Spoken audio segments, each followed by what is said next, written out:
Nick hit me up from Indianapolis. He said, why do you think media doesn't cover or talk about Georgia the same way they did with Alabama during their run? I remember back in the late 2000s, they couldn't get enough of Saban and Bama for good reason. What differences do you see?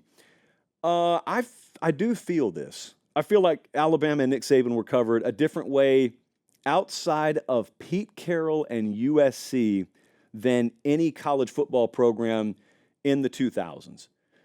The way Miami was covered back in the 90s was totally different, but also media is totally different now than it was then. So it's barely apples to compare something in the early 2000s.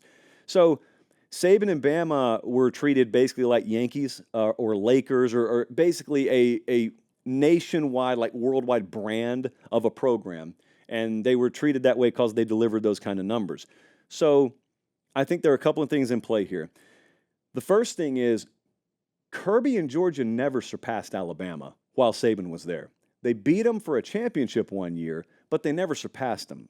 Kirby was 1-5 against Saban in his time at Georgia, and it was never that slam dunk moment of just slam the door on their face. They were, we are, it's ours now.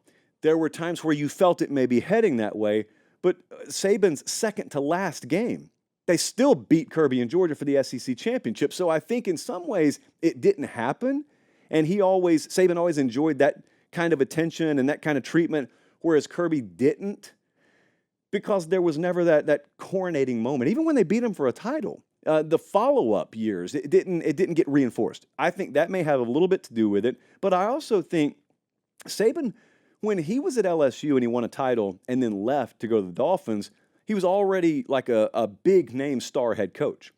So when he came back and he chose to come back to Bama, you had to be alive and old enough to remember that moment, like back in, I think it was 07. Yeah, so back in 07, you had to be alive to be able to understand how huge an earthquake that was in college football. And again, he was covered like a transcendent to college football celebrity icon type person. And it was different than any other program or any other coach was being covered. But then he came in and he met and exceeded all the hype.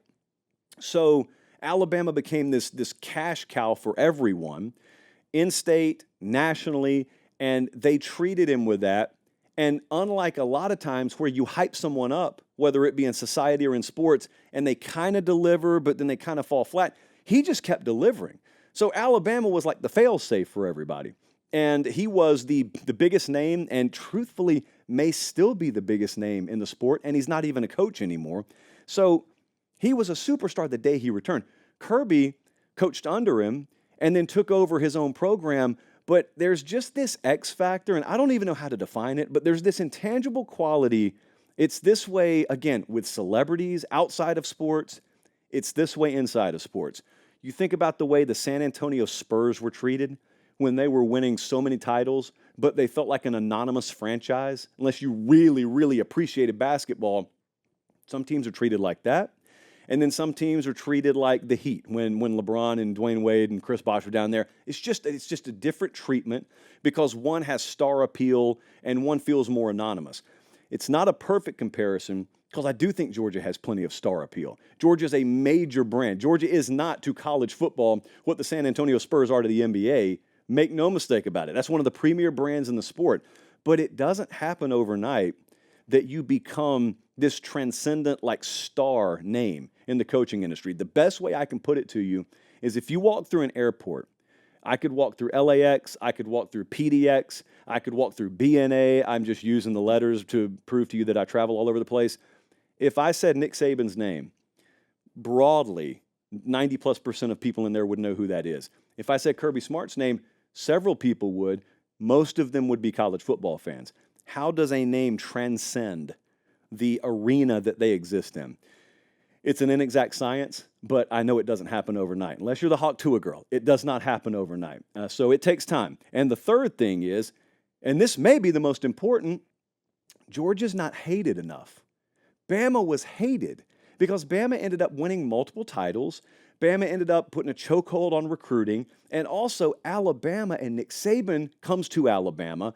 And he was the first one to implement the kind of process, doing it the way he did, leveraging staff loopholes, understanding how to turn recruiting from just a good, solid effort into a legitimate machine that ran circles around everyone. He was the first one to take a program like that and distance itself from everyone else. Well, now you're in that post-Saban world where enough people who are capable saw that. It's like the Roger Bannister 4-minute mile. We used to talk about that all the time. No one runs a 4-minute mile. Then Bannister runs one. Then a bunch of people run it afterwards. Well, age-old question. Did humans magically develop the capability to run a sub 4-minute mile, or did a bunch of them have the capability and just need to see the first one do it? Well, in the post-Saban age, you've seen Dabo make an incredible run. You've seen Ohio State, I think, take their level of operation to a different, maybe, plateau than it has been, even though the championships haven't followed. Georgia certainly is operating at a higher level than they ever have as a program. I think it was Saban being the first to do it in this age and perceptionally running Urban Meyer out of town in the process, who was previously the guy everyone in the South thought was about to do it. That builds an aura, but it also makes you hated. But folks hated Alabama. You were either an Alabama fan or you hated Alabama. I don't think Georgia's hated like that yet. It takes time. Folks don't naturally have a hatred of Georgia. Bama's been a legacy institution in the sport for decades before most of us were born. Georgia hadn't been that. It just doesn't happen overnight. There's a reason it means so much to be that, and it's because it takes a long time to become that. Bama's been that for as long as I've been alive. Georgia's been that the last few years, maybe. And so media, I think, is still in the mode of sort of semi-rooting for Georgia. I'm not going to say it like that. I'm just saying there is not like the vitriol out there yet that there is. When there is that, when you know you can say Kirby Smart's name and everyone will run to their corners and prepare for battle, that's when you'll receive the kind of treatment that maybe Saban and Alabama did. I hope I answered that as well as it deserved, but I don't really think there's one answer to that.